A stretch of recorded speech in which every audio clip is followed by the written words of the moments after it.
Hello everyone and welcome back to Affinity for Commander. My name is Alex, and today we're going to be taking a look at the top 5 best and most powerful legends from March of the Machine Aftermath. Just before we get started though, if you'd like to purchase any of the cards I'm going to be talking about here, then be sure to do so through our affiliate link for cardmarket.com. Coincidentally, that's also where I'm going to be getting all the prices from for the cards I'm going to be talking about today. Or if you're one of our lovely US viewers, then be sure to use our affiliate links for TCG Player and Flipside Gaming, respectively. Now, let's get on to our mostly desparked legends. Sagada, Font of Blessings, is a 4/4 flying angel for 2 generic, 1 green and 1 white mana. She reads, other permanents you control have hexproof, you may look at the top card of your library anytime, and you may cast angel spells and human spells from the top of your library. Now, Sagada being a 4/4 flyer is already some solid beats, and giving everything you have hexproof is a great way of keeping your board safe. That's including enchantments, planeswalkers, artifacts, everything is untargetable by your opponents. Which is a bit of a shame that she can be targeted, but think of her more as a way to keep your actual important game pieces safe and being able to give us an advantage with her second ability. As being able to look at the top card of your library is always good, especially when you're able to just shuffle it away if you don't like it. But being able to cast human and angel spells to already well-supported tribes in Selesnya is going to give us that extra inch going further and further into the game, keeping us ahead of our opponents. Now, the unfortunate thing is there are other human tribal commanders in Selesnya that I would probably pick over Sagada. But maybe if you're tired of being targeted, or having your stuff targeted, swapping out Sagada might just be a good idea for that pet human tribal deck you have. Taivar the Bellicose, which is, being totally honest, we had to look up what that word meant, and apparently it means demonstrating aggression and a willingness to fight, which, yeah. Taivar is a 5/4 elf warrior for 2 generic, 1 green and 1 black mana. He reads, whenever one or more elves you control attack, they gain death touch until the end of turn. And each creature you control has, whenever a mana ability of this creature resolves, put a number of +1/+1 counters on it equal to the amount of mana that creature produced. This ability triggers only once each turn. Taivar's initial ability gives all attacking elves a valuable keyword. No one wants to block a lateral with Death Touch and Menace now, thus assuring some hits for those lovely Toski triggers. But the important about Taivar is the bit below. This ability to give counters to your mana producers is brilliant. If you have a lone Elvish Mystica from the get-go of the game, it might serve as blocker fodder or just an accelerant. But now tapping it each turn gets that elf swole over the course of the game. Or, dare we dream, tapping Circle of Dreams Druid for enough mana to make it not just a problem with us accelerating really quickly with all our elves, but then making the Druid a huge problem in of itself with how big it's going to be getting. Taivar's ability also means that +1/+1 counter synergies now come onto the table for elves. Morrowind suddenly becomes really silly. Inspiring Call now saves our mana producers from a board wipe and draws us cards. And Hardened Scales, or the new Ozolith Shattered Spire, can now make our mana producers even bigger when tapping them for mana. Honestly, I love Taivar, and the fact that it gives elves something to do with all that mana late game is fabulous, especially should all our elf ball plans fail. Calyx, Guided by Fate, is a 2/2 legendary enchantment human druid for 1 generic, 1 green and 1 white mana. He has Constellation and reads, whenever Calyx, Guided by Fate or another enchantment enters the battlefield under your control, put a +1/+1 counter on target creature. And whenever Calyx or an enchanted creature you control deals combat damage to a player, you may create a token that's a copy of a non-legendary enchantment you control. Do this only once each turn. Calyx's first ability has absolutely none of the restrictions that have been ruining otherwise perfectly fine pieces of text in the last few sets. You can put a counter on any creature, including himself, whenever he or another enchantment enters, or, a copy of an enchantment enters.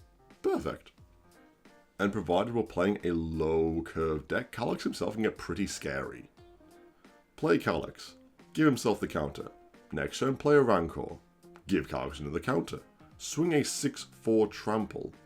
Then, on damage, make another Rancor, which puts another counter on Calyx, which now makes him a 9/5 with trample, which can potentially kill an opponent next turn.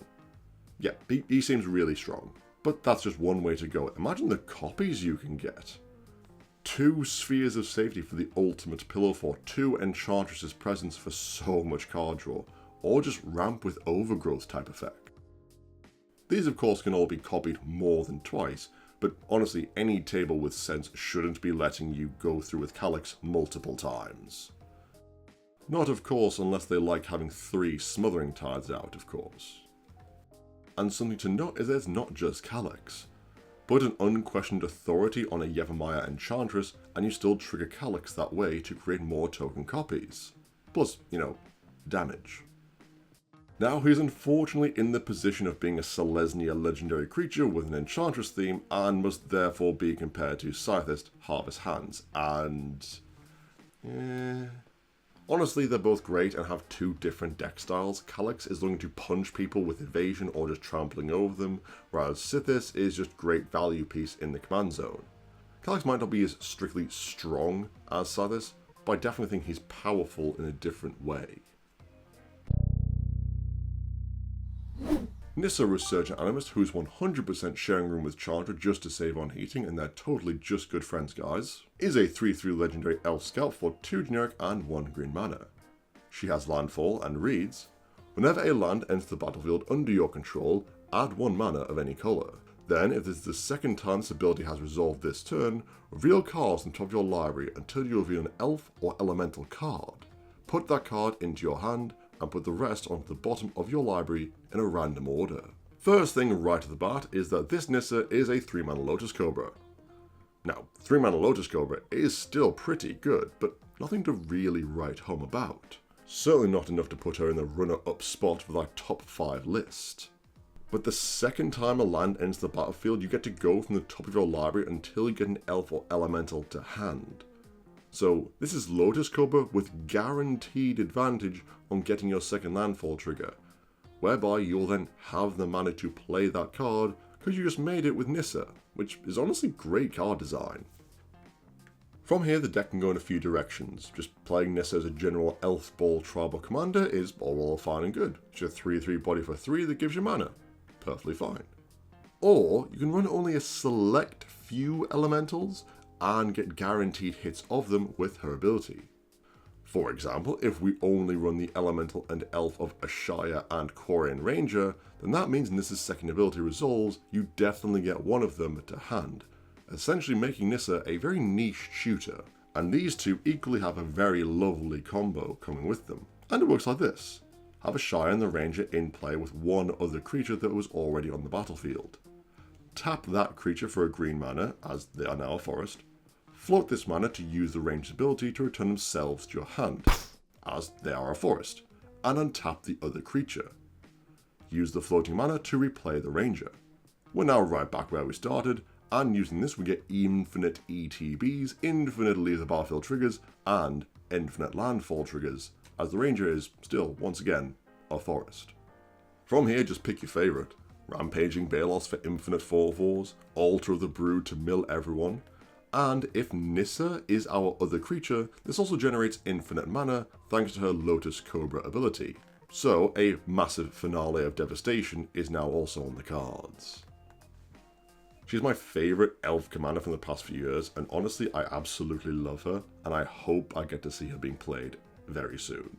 But she doesn't take my top spot. That one goes to Nalset. Is a 3/4 legendary human monk for 1 generic, 1 red, 1 blue, and 1 white mana. She reads, creatures you control have prowess.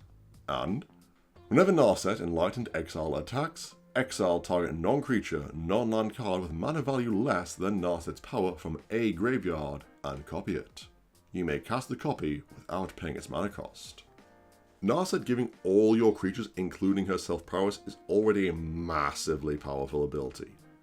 I'll attack you, add some cantrips, and oh dear, would you look at that, there's a lot of damage I just added to my board. But then her next ability is insane. It triggers on attack, so getting through isn't even required, like Calyx is. And you get any card from any graveyard, it doesn't have to be your own. And you cast it without paying its mana cost, which will again in turn trigger Nalset's prowess ability, and you don't have to abide by timing restrictions. You can attack and cast a sorcery from your opponent's yard. Nalset's ability can be one of just taking over the game with value. Most things you want to be casting will be 3 mana or lower, but we can trigger her prowess before combat to just give us more options. Grab a Cultivate, a removal spell or draw spell. Again, you don't have to abide by these timing restrictions. Now, beyond just immense Jeskai value, Nalset can actually target our own graves, remember, so we can recur a needed tutor or kill spell that we need to close out the game, essentially cultivating a second hand in our graveyard for Nalset to use. She is so simply designed but with so much room to play around with, and certainly no 2 games with her will be the same, as we're probably going to be picking different spells each time depending on the board state. Just really honestly need to give her haste for a powerful out the gate swing, but otherwise she's damn near perfect.